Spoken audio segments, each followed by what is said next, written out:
Hey, welcome everyone to another episode of the None of Our Businesses YouTube show and podcast. With me today is Jennifer Fern-Peterson. She is a VP and Senior SBA Specialist with KeyBank. Jennifer's been working with businesses on their financing needs since 2002. She's been previously named an SBA Champion of the Year in Oregon by the SBA. And I had the pleasure of meeting Jennifer while working with multiple clients that had SBA needs, and she's been a go-to resource for me, helping clients consider SBA financing options for many years now. So thank you. It's a great privilege for us to be able to have you on the show today, Jennifer. Thanks for being here. Thank you, Ty. I'm so excited to join you today, and I feel honored that you actually have invited me, and I look forward to our interview. Well, great. Let's get right into it, because I think probably more people in business and the outside of business know about the SBA and some of the lending that they do because of they've kind of taken center stage with the government's, some of the government's programs for the pandemic, and specifically with that PPP program. I wanted to ask, with the SBA being in the spotlight for that, and that being kind of where that is where your expertise is, how did this program affect your work life over the last few months?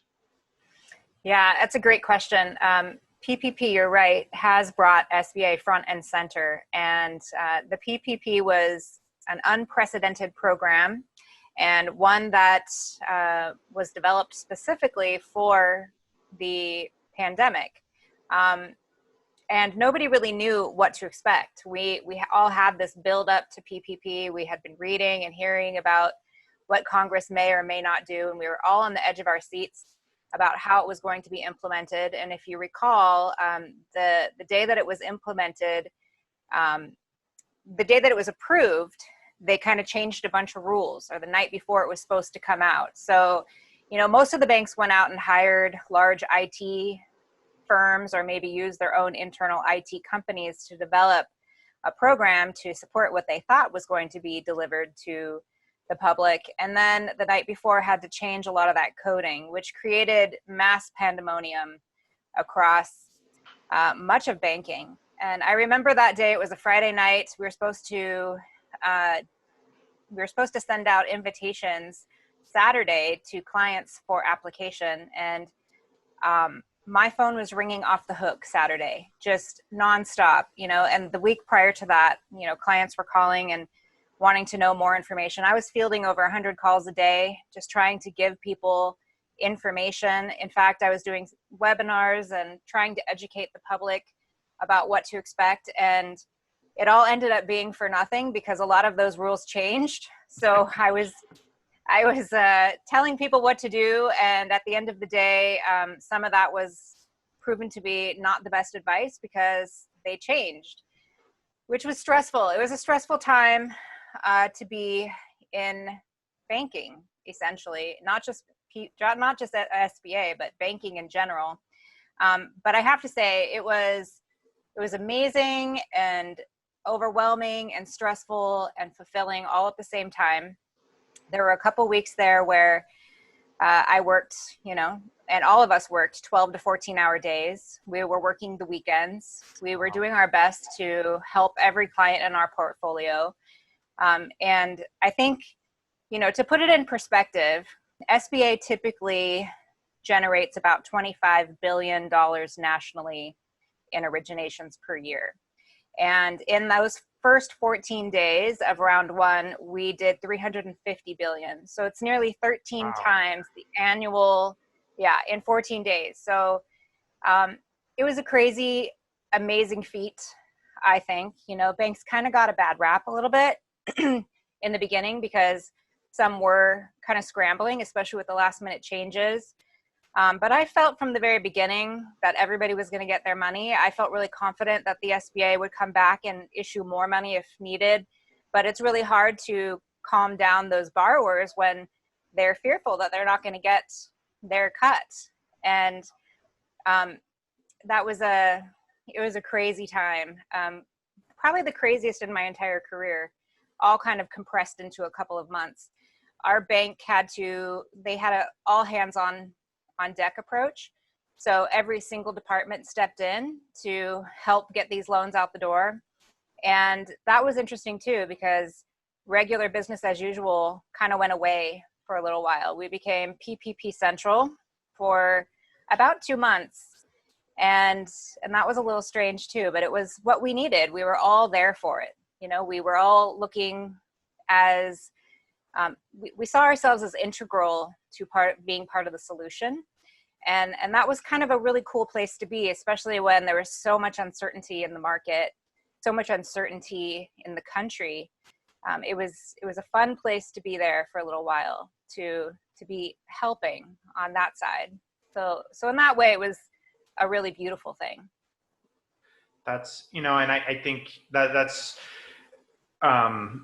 inspiring to kind of hear the work that you guys did on the banking side. My colleagues in the accounting side, we certainly put some hours in related to the PPP as well, but you guys are as a bank, you're kind of where it ends. I mean, the customer comes to you to get the loan. And so there's really kind of no way out of that work, so to speak. I think accountants can kind of at some point say, well, we can only tell you what we know. And then they're done, right? It goes off to the bank after that.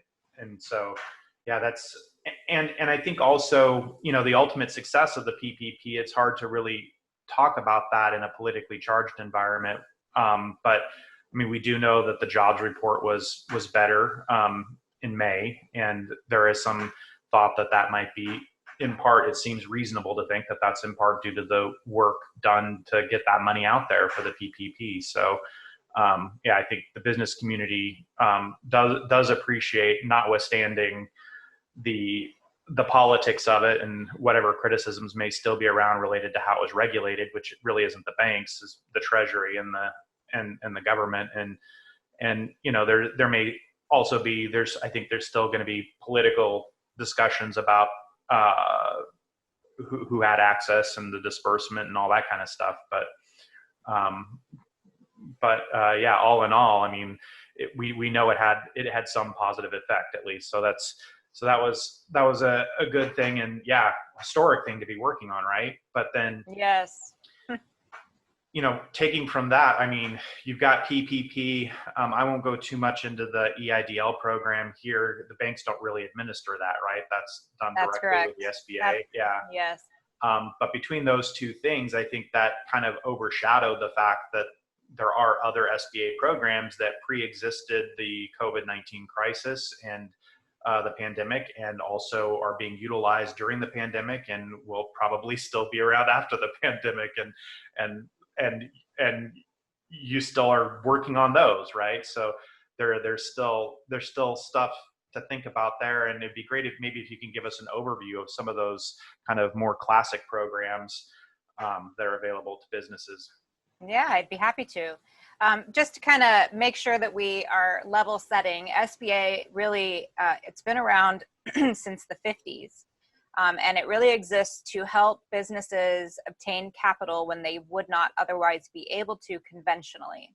And typically the reason they're not able to conventionally is a combination of lack of collateral or a lack of cash flow coverage. Conventional credit standards are a little bit more stringent than SBA, and SBA allows for longer terms so that we could get those cash flow covenants and relief in place for borrowers. So just to kind of make sure that we understand why SBA exists, those are typically the reasons. Either there's a lack of collateral or we need to provide a cash flow relief. And we do that through, well, my bank does that through 4 different programs. It's actually 3, but there's a little bit of a branch off of one of them. So there's the SBA 504 program. That program exists to help borrowers buy fixed assets, mostly in the way of buildings. And that program is really amazing. In fact, it's record lows right now as far as rates go on the SBA side. It was, I think, 2.5 or 2.6 in the month of June. Cool. So amazingly low, fixed for 25 years. Yeah, under 3, fixed for 25 years, which is insane. And the beauty of that program is you only have to put 10% down and you can finance all the fees. So a lot of people find that to be much more beneficial than putting down 20 or 25% in a conventional setting, so that they can retain that additional capital for growth or to use it as working capital. That program is very popular, been around a long time. On the other side, there is the SBA 7A program, and that 7A program is kind of the catch-all for most other SBA programs. And under that, we also do the SBA Express, and we do the SBA Small 7A. Right now, the SBA Express, so SBA Express normally goes to $350,000. You can do a line of credit under the SBA Express program, or you can do a term loan. Usually, the combination has to be up to $350,000 or less. For COVID, they increased that to $1 million. So through the end of this year, the Express program is available for borrowers up to $1 million. The nice thing about the Express program is that it's a much condensed application, so a lot easier to get closed. And there is a smaller SBA guarantee. So it's 50% guaranteed by the government versus 75% under the regular 7A program. And what that means for a borrower is that there's less fees. Fees are determined based on the amount of the guarantee. So that program is really great. You can combine that program with a SBA regular 7A solution as well. So you could do a line under the Express program and a term loan under the 7A program, and kind of have a combination solution there. There's the SBA Small 7A program. That goes up to $350,000, and the beautiful thing about that is it does not require your home to be pledged or a life insurance policy to be taken as collateral. And those two items can be expensive and time consuming, especially in the way of life insurance. And a lot of people just have an aversion to pledging their home. So that would allow you to have access to the SBA solution without having to do that. And then the 7A program is the big program that this is kind of the umbrella, and it can go up to $5 million. All SBA, if you have SBA in all of these programs, the aggregate cannot be more than $5 million. So if you had a 504 and a 7A, you'd have to add those together. And that program is, I would say most of what I do under the 7A program is business acquisition, because that does not have collateral.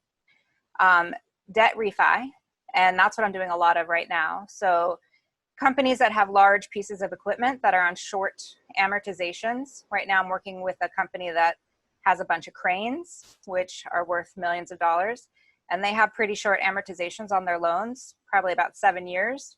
So, and those useful life of a crane can be 15, 20 years. So we can stretch that out to help with cash flow relief. Business acquisition, it's really difficult to find a loan conventionally for a business acquisition transaction because it's based on goodwill, which most banks will not lend against. So I would say 30 to 40% of what I do is business transition work in the way of business acquisition. Other ways to take advantage of the 7A program is we can use it for expansion at 100% financing. And if a business were to find another business in the same industry and want to purchase that business to expand their offerings, we can offer 100% financing on that purchase. We could also offer 100% financing on the acquisition of a building under the 7A program, because that too is considered expansion. So depending on what your particular situation is, there's lots of solutions under the 7A umbrella and the SBA umbrella in general for very creative, fun. I feel like I get to be like, you know, the best kept secret in the bank, because I get to do all these really fun transactions that help make people's dreams come true and things that people didn't even know existed. So SBA is pretty great, I have to say. I'm a huge proponent, and I'm kind of excited that the PPP put it in the forefront, because I think more people are going to be thinking about it going forward. Thank you. Yeah, thanks for that overview. I think that's going to be super helpful for our audience, those who don't know, and for those who may have known some of that, just as a reminder. So in these SBA programs, there's usually, from my experience, there's the commercial bank, there's this what they call the CDC, and then there's the SBA. Can you I mean, I know there's those three parties involved, but I actually don't know the details of kind of how they interact, what roles each one are playing, and how they interact with each other. Can you highlight that for us or outline that for us? Sure. So when you mention the CDC, that applies to the 504 solution. So on a 504 solution, which is the fixed asset solution, so you're buying a building and you're putting 10% down and you can finance the fees. You're working with the bank and the CDC. The CDC is not the Centers for Disease Control. It's the certified development company that is authorized to represent the SBA on a 504 transaction. And there's a couple different CDCs that work in this area. One is Evergreen, one is Northwest Business Development Association, and there's some smaller ones also that work out of this area. We partner with the CDC to get a transaction done. So essentially, the bank starts the transaction. The bank will send all of the information to the CDC. They will do an analysis and approval concurrently with the bank. And at the end of the day, you'll have the bank does the first 50% and the SBA does the second 40%. And then the client brings in 10. So we will approve the loan based on the SBA approving their portion, but we do both loans on the bank side at first. So we close the first 50 as one loan, the second 40 as a bridge loan, and then the CDC will then package up every single SBA 504 transaction that happens in that particular month, and they sell it on the bond market. And that's what determines your rate. So it takes 3 months for that to get packaged and sold, and the client won't know what their rate is until their particular tranche of money gets sold. So there's like a 3-month period between closing it on the bank side and then closing it on the SBA side and terming it out with the SBA. So we're working together with the CDC to make sure that that happens in a timely fashion, and they are working on getting it all packaged and sold on the bond market side. Now, I have a unique position in that I'm an SBA specialist. So I am kind of the conduit between the banker at my bank and the CDC and the SBA. So I represent the SBA on 7A transactions. We're a preferred lender, so we do all of our own approval decisions in-house. But the SBA loan products are very nuanced and very, there's a lot to them. And bankers are required to do so much. They're kind of the general catch-all quarterback, if you will, on the team. So they're expected to do merchant services and cash management and deposits and all of those things. And it's impossible for them to do all of those things and manage an SBA transaction at the same time. There's just too much to it. So I step in and I run that transaction from start to finish. And then the banker then steps in and manages the relationship. So I just am the transaction specialist for anything government guaranteed, both on the business banking side and with our commercial group. Thank you. Yeah, I think that's super helpful, and just the remembering that you only have the CDC in the 504 loans, something I hadn't thought about. Yeah, that's good to know. Yeah.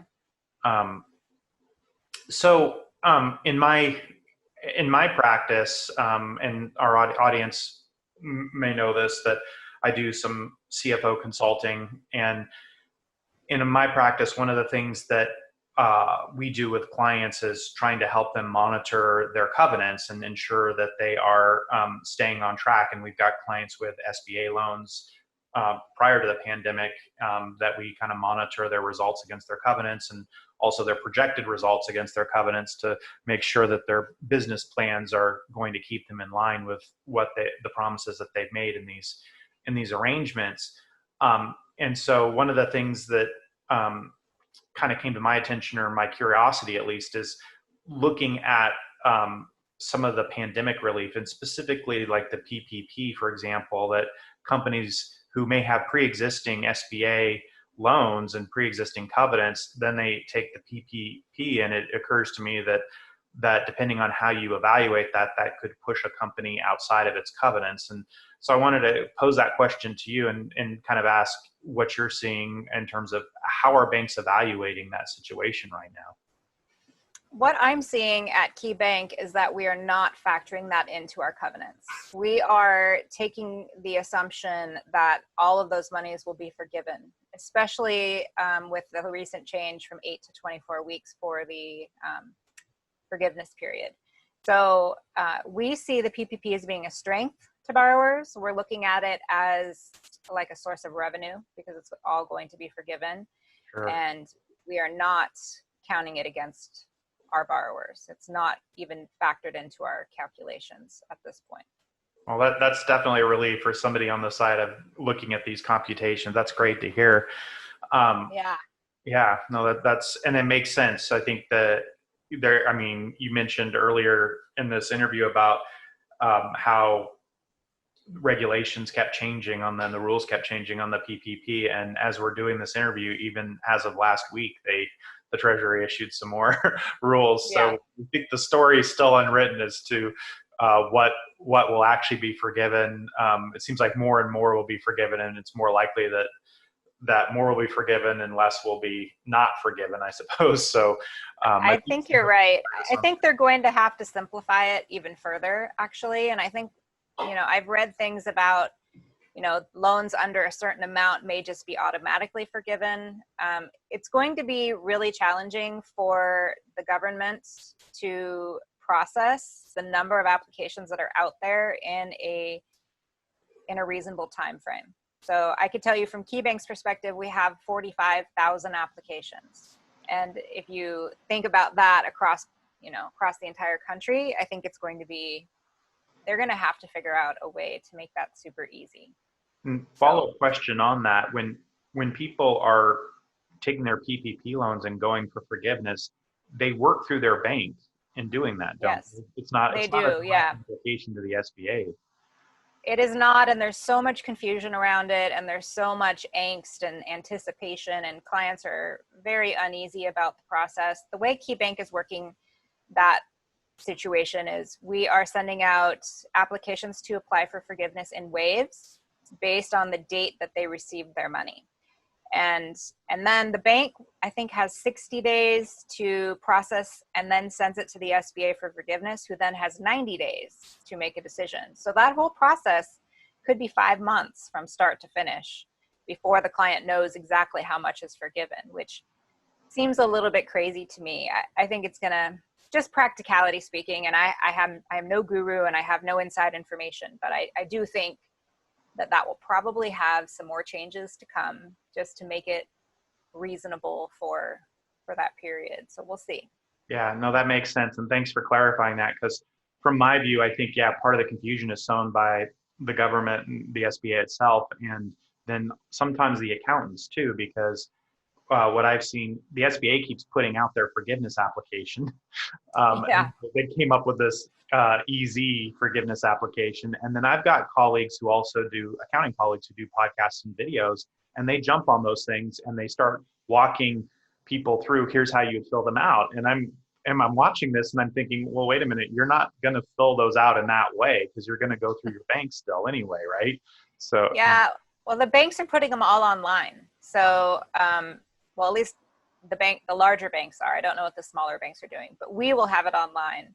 And it will be helpful for them to know what they're filling out, because the banks have decided to put all the onus on the borrower as far as accuracy, because we cannot take that liability with all of the changes. So you guys as accountants are very important in this process, because we are sending everybody back to you. Like, go talk to your accountant. All right. Make sure you're doing it right. So you are a very important part of that overall wheel in this process, because clients do need that level of help, and it's just impossible for the banks to do it all, especially with 50,000 applications.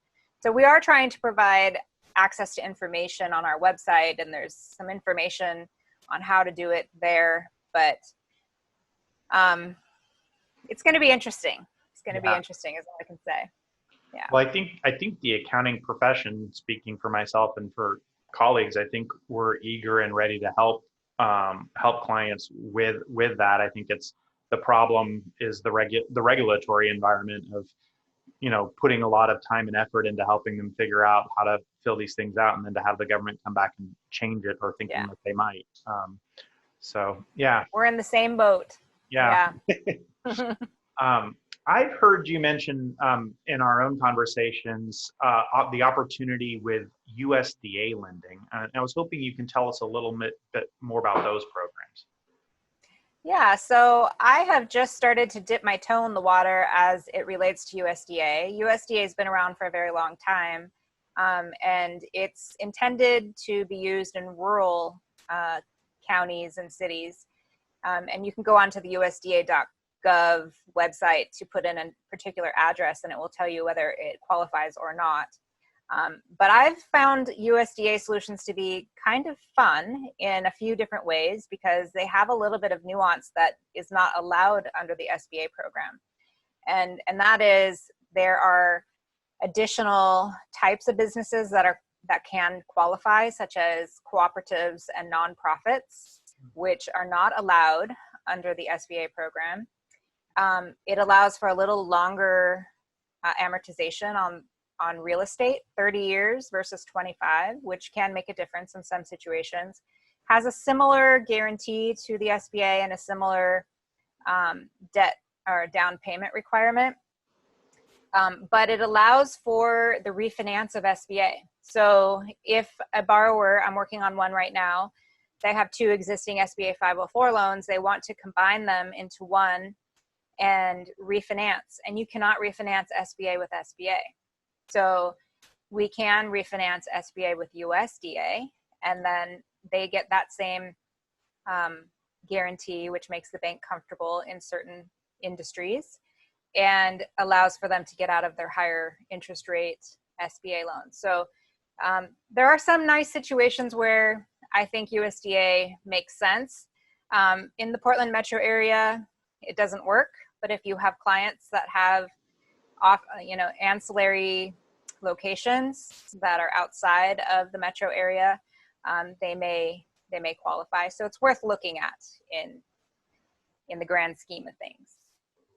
So when we think about how to advise businesses given this environment, and I'm thinking about like all the tools that you have, which is really great, thinking about your knowledge of the SBA programs, your knowledge now of the USDA programs, and of course being part of a commercial bank. What would you advise businesses to do? And I'm thinking about the businesses that actually don't feel like they need additional financing today. So let's say we have a business that it doesn't need any additional financing today. What should a business do to set themselves up for the potential of, let's say, SBA financing in the future? Well, if they don't need financing today, it really depends on what they look like financially as to how I would answer that question.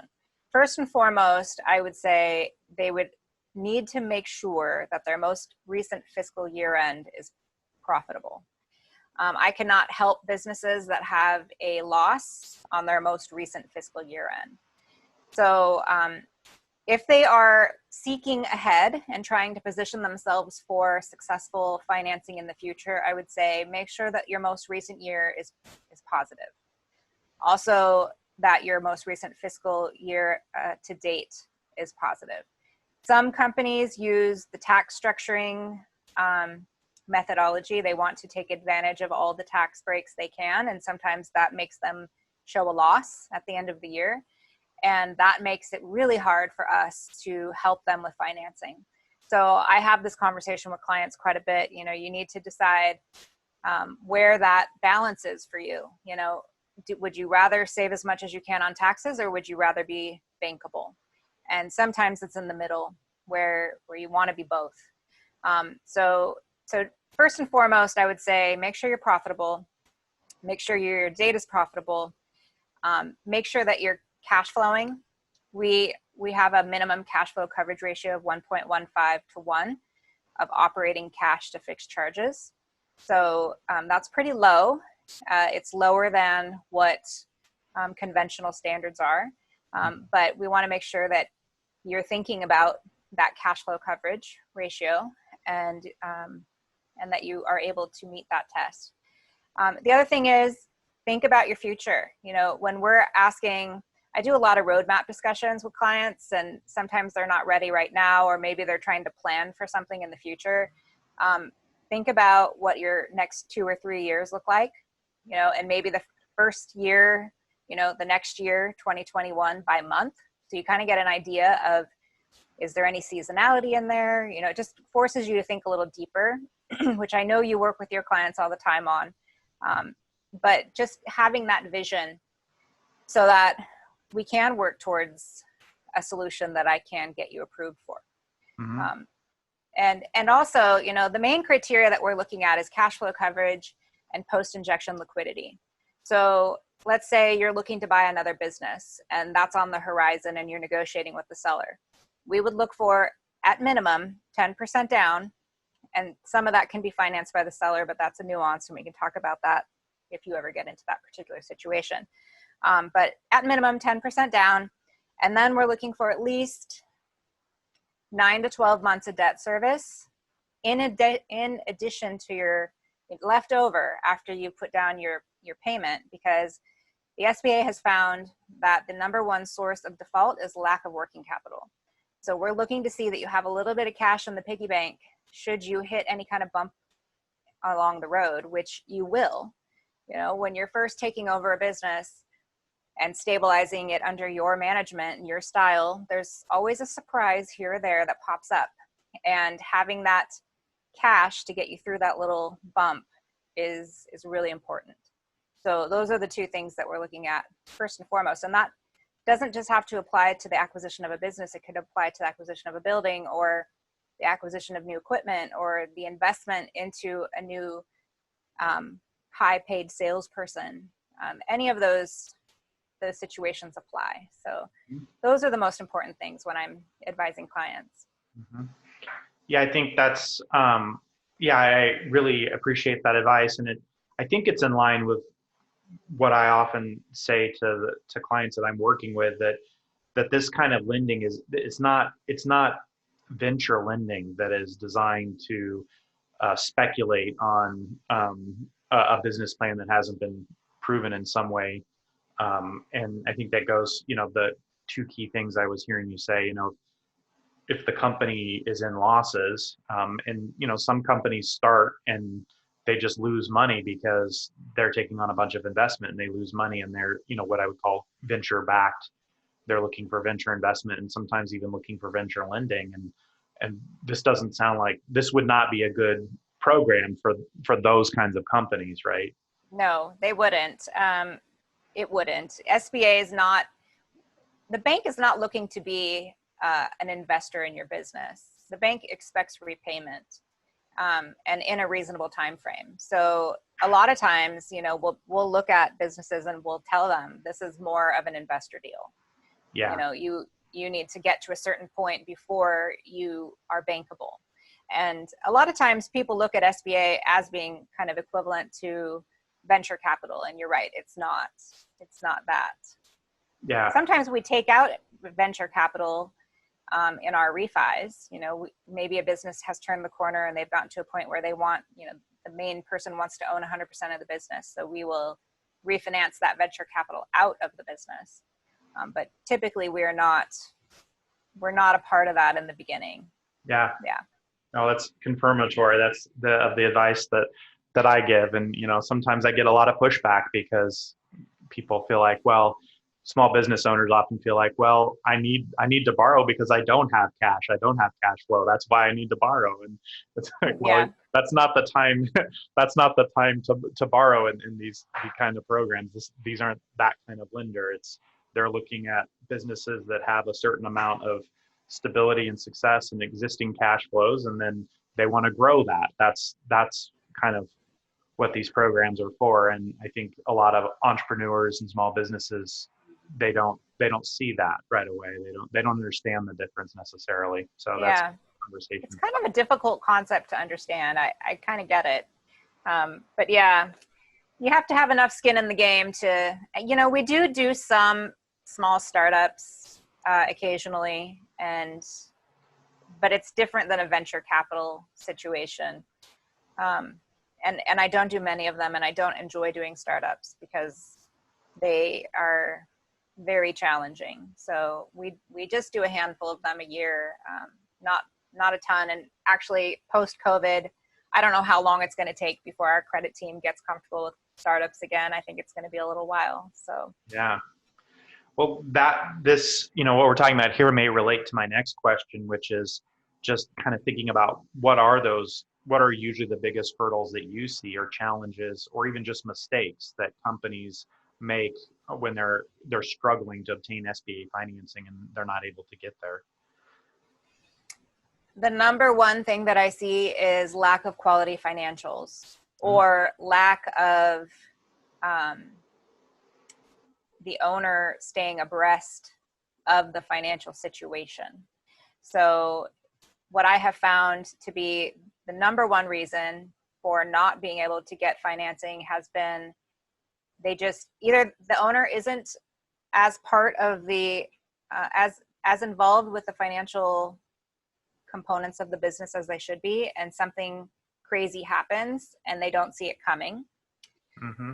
And then it takes a long time to fix, or a long time to even get your finger on what happened in the first place, because the financials are not good, garbage in, garbage out. So I would say invest in a quality financial system, or a quality financial advisor, or a quality CPA that is helping you stay abreast of that and in real time. Every business owner should know where their company's at all the time, and not put the onus on someone in the company who's not an owner. They should always know. And the other thing is, have an idea of where you're going and why you need the money. Mm-hmm. When I ask that question, I oftentimes, they are very confused as to how to answer it. They think they need 300,000, and I ask them, well, what is that going to be used for? And they don't know. So understanding what it's going to be used for and how that correlates to creating increased revenues. Typically, if you're looking for a $300,000 loan, you're either putting it in as working capital, or you're buying a piece of equipment, or you're refinancing. What does that do to improve your business metrics? Understanding that correlation. And they struggle with that. And oftentimes, I don't have the capacity, and neither do I have the ability to advise clients in that way, because there's a conflict of interest there. So I have to send clients to people like you to help them answer those questions. So really understand, what do you need? Why do you need it? Why do you think you need that much? And what will it result in once you get it? And be able to then create the business plan or the financial projections that show how they all interrelate, which can sometimes be challenging. So really having a pulse on the financials and understanding what you need and why, I think, are the most important.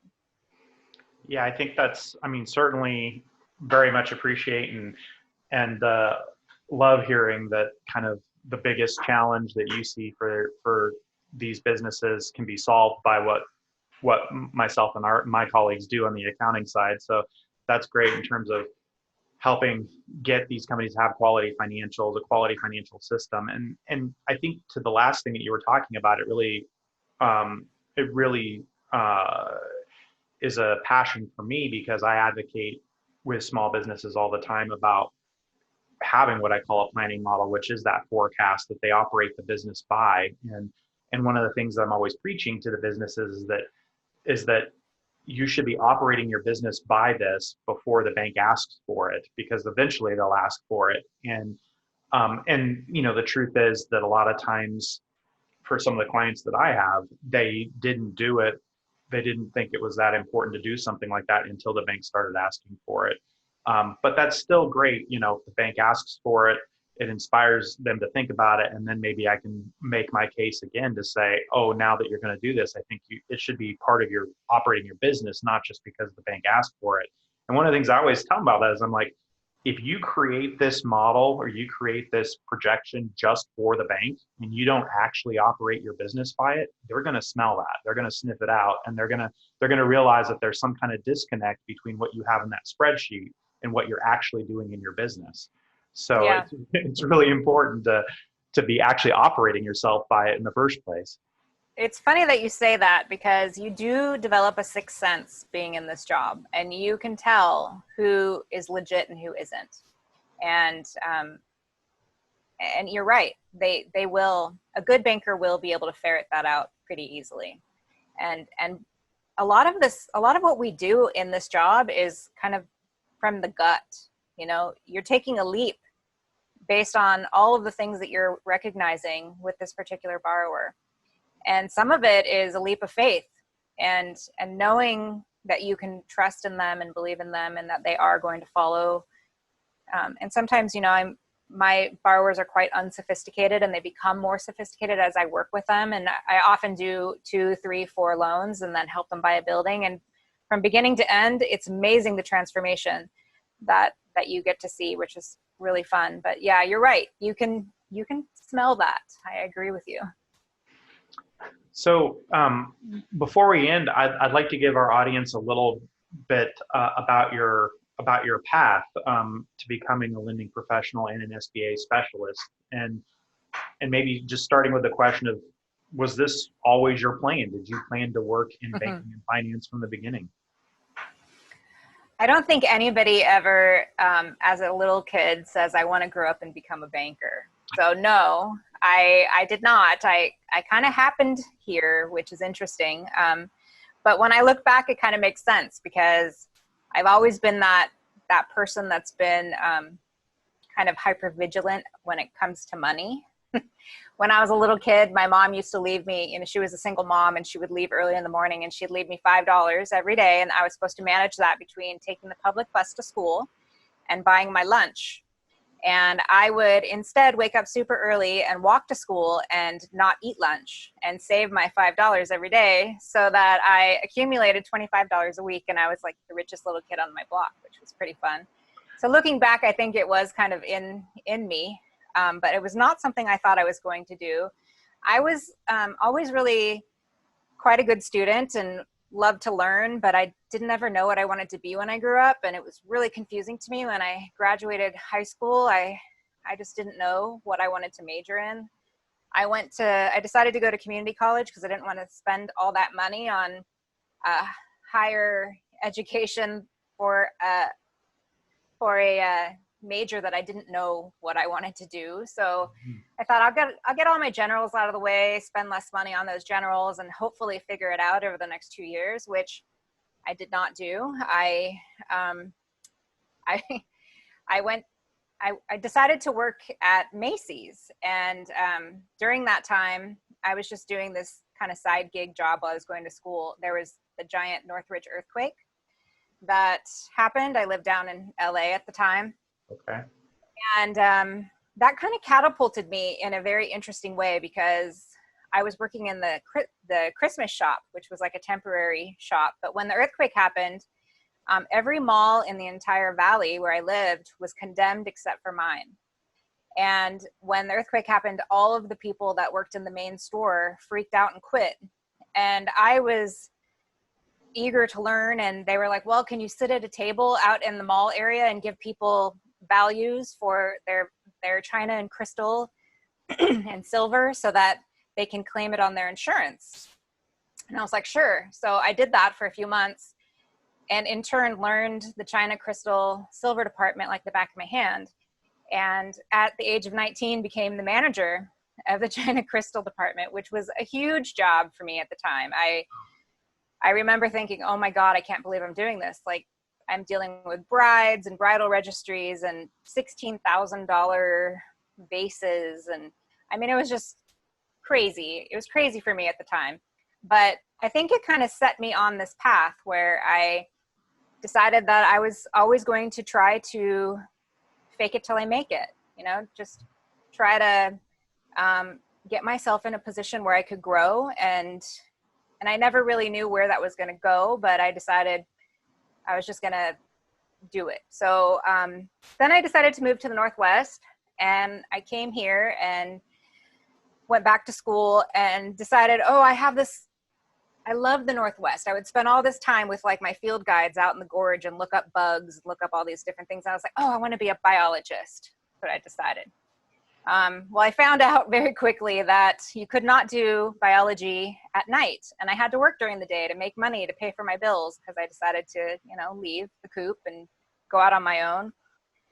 So in doing that, I got a job as a teller. I was working 2 jobs, teller, a job in the mall, and going to school. And I found that I really enjoyed banking. So I transferred to PSU, and I met this person, and they were like, well, my friend works at this other bank and they need an admin person. So I applied and got a job there, and was able to, and then realized, well, the only degree I could get at night is business. I can't do biology. I have to do something business related. That's really the only degree that you could really do the whole thing at night. So reluctantly, I changed my major to finance and management. And it took me a very long time to get my degree. I did not get my degree until 10 years after I graduated high school, but I finally did it. And when I did that, it was right after the .com. It was 2002, so there wasn't very many jobs. And I was kind of lucky because I had already been in the bank. Yeah. And they had this management training program that I applied for and I got. And then a year later, I got my finance degree, and I was asking clients of mine, do you know of anybody who's hiring? And one said, well, I know this Action Mortgage company is hiring. And Action Mortgage, I don't know if you recognize that name, but they were a financier of builders and developers. Okay. So I went and worked there, and I became a credit analyst. And I did that for about 4 years before that whole thing blew up. I saw the writing on the wall, and I wanted to get out. And my friend who worked there with me had moved to Colorado, and she got a job at KeyBank. And at that time, KeyBank was offering like a $3,500 bonus if you could recruit somebody in. And she was super motivated to get me in there because she had just gotten married and she was trying to save money up for her honeymoon. So anyway, long story short, I got in. I became an underwriter in the commercial bank, and did that for 6 years. And it kind of gave me, it made me smart. Let's just put it that way. I learned how to read financial statements. I knew that from builders and developers too, but I didn't understand from the commercial banking side of it. I see. Yeah. And the credit officer, what kind of took me on as his mentor, he and I developed this really special relationship, and he would just teach me. I would ask him to, explain things to me. He'd sit me down in his office. He'd explain the methodology behind credit, and I just soaked it all up. And after doing that for about 6 years, I started to get pretty restless. I felt like I needed something more. I had just had 2 babies, and I was like, if I'm going to be away from them all day, I want to be doing work that matters. I don't want to just be going in and crunching numbers behind a desk. So this job opened up, and I actually did not see myself in this role. I always saw myself as a support person, not as a lead person. And I was actually helping 2 other colleagues of mine apply for the same job. And I was just kind of miserable. Did not know where I was going to go. And then one of the executives came to me and said, you should apply for that job. And I was like, what? Me? No way. And they're like, no, you should. And so I applied the last day that it was open, before it closed out on the requisition, and just thought, well, we'll see. And got it. And I've now been in this role for almost 10 years, and it's been amazing. I've been so happy that I've been in this role. It's kind of the beautiful combination of all my skills and abilities, where I can kind of use my financial analysis to help clients realize their dreams. And also I kind of read people and kind of change myself to best fit their style. And it's just been great. I feel a sense of fulfillment in this role that is pretty awesome. So that's my story. That's wonderful. Yeah, it's so great to hear and work with people who are passionate about what they do. And so, yeah, I mean, it's like you said earlier, you know, we don't necessarily think about passion in banking, but to hear kind of your career track, and then also in talking today about your expertise and some of the things that you've shared with our audience. I mean, I think you exude the passion for what you're doing, and so that's very great. I love to see that, and thank you. Aspire to do the same in my own career and for the things that I do as well. So yeah. With that, I want to kind of close us up here and say thank you again for joining us. I think our audience will get a lot out of the information that you shared today. And yeah, if there's any last bits of wisdom before we sign off. I don't really think there's any last bits of wisdom. Just I do think SBA is a viable solution in the market, and sometimes it makes sense to take a look at an SBA solution in conjunction with a conventional solution, because there may be something that you're not thinking about. So just to be well-rounded in all of your solutions, it might behoove you to do both. But other than that, I think that is a good last bit of wisdom. Very good. Yeah. Thank you. Yeah. Yeah, you're welcome. And I really appreciate the opportunity. Thank you for having me. Yeah, our pleasure for sure. All right. Well, thank you everyone. And we will see you all on the next episode. Take care now.